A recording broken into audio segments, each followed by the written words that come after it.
بسم اللہ الرحمن الرحیم۔ میں امید کرتا ہوں سب دوستو احباب خیریت سے ہوں گے۔ آج میں ایک صحابی وہب رضی اللہ تعالی عنہ کا واقعہ آپ کے سامنے پیش کرنا چاہتا ہوں۔ ایک دفعہ حضرت وہب رضی اللہ تعالی عنہ بکریوں کو ساتھ لے کر مدینے پہنچے۔ مدینہ سے انہیں پتہ چلا کہ حضور علیہ الصلاۃ والسلام احد کی لڑائی کے لیے گئے ہوئے ہیں۔ انہوں نے اپنی بکریوں کو وہیں چھوڑا اور خود چل پڑے احد کے میدان میں۔ یعنی انہوں نے اپنے مال کی بھی پرواہ نہیں کی، انہوں نے اپنی جان کی بھی پرواہ نہیں کی۔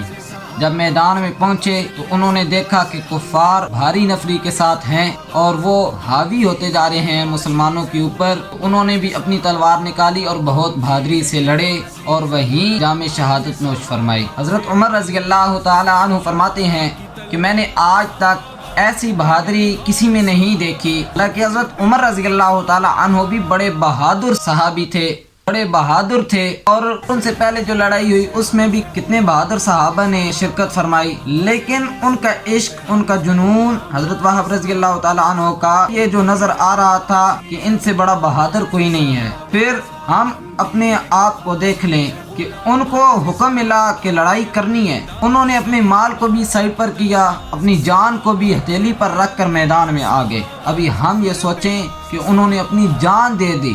ہمیں اللہ کا حکم ہے، اللہ کے رسول صلی اللہ علیہ وسلم کا حکم ہے کہ نماز پڑھنی ہے، لیکن اگر صبح مسجد میں جائیں فجر کی نماز میں، معلوم ہوتا ہے کہ یہ کوئی گاؤں یا محلہ کافروں کا ہے، مسلمانوں کا ہے ہی نہیں، کیونکہ آپ علیہ الصلوۃ والسلام نے فرمایا کہ مومن اور کافر کے درمیان نماز کا فرق ہے۔ ہم دیکھ لیں صبح نماز کے لیے ہم جاتے ہیں، میری یہ اسی بات پر محنت ہے کہ ہم بہت نہیں تو کم سے کم ہم نماز تو پڑھ لینا، جماعت کے ساتھ نماز پڑھ لیں، اور چھوٹے موٹے جو دین کے کام ہیں جو ہمارے اوپر فرض ہیں وہ ہم سر انجام دے دیں۔ ہم صحابہ کرام کی زندگی کو ہی فالو کریں، ان کی زندگی کو دیکھیں۔ ہم سنتے ہیں علماء سے، ہم خود پڑھتے ہیں، خود سنتے ہیں، سناتے ہیں کہ فلاں صحابی کے پاس شہادت کے وقت اتنی چادر تھی، کسی صحابی کا سنتے ہیں کہ ان کے پاس اتنی کھجوریں تھیں لیکن وہ بھی جہاد کی طرف چلے گئے، کسی کا سنتے ہیں کہ جناب ان کے پاس پہننے کے لیے پورے کپڑے نہیں تھے، گھوڑا نہیں تھا، تلوار نہیں تھی، لیکن جہاد کے لیے اپنی زندگی وقف کر دی، تو اللہ نے ان کا نام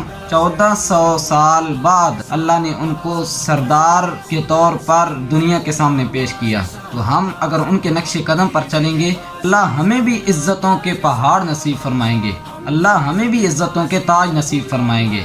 تو میری دعا ہے اللہ پاک سے، اللہ پاک ہمیں صحابہ کرام رضوان اللہ تعالی علیہم اجمعین کی زندگی کو فالو کرنے کی توفیق عطا فرمائے، آمین۔ وما علینا الا البلاغ المبین۔